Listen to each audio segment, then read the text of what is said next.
ग्रामीण भागातील खेड्यातील जनतेचे प्रश्न पोटतिडकीने कोणीच मांडत नाही। सध्या पावसाळा सुरू झाला आणि ग्रामीण भागातील लोक रस्त्याच्या सुविधांबाबत आणि वीज गायब होण्याच्या प्रकारामुळे त्रस्त आहेत।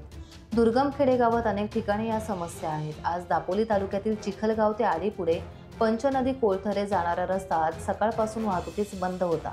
चिखलगाव या ठिकाणी मे महिन्यात नदीवर पूल बनवण्याचं काम झालं होतं, मात्र पुलाला भराव नाही, त्यामुळे रस्ता बंद झाला। पर्यायी मार्ग म्हणून नदीवर मातीचा बंधारा बांधण्यात आला। तो बंधारा रात्रीच्या पावसात वाहून गेला, त्यामुळे लोकांना वाहतुकीचं कोणतंच साधन आता उपलब्ध नाहीये। प्रशासन व्यवस्था करेपर्यंत वाट पाहण्याशिवाय दुसरं काय करणार असं आता नागरिकांमधून म्हटलं जात आहे।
टाइम्स डिजिटलला लाईक करा, सबस्क्राइब करा, शेअर करा आणि बेल आयकॉन दाबायला विसरू नका।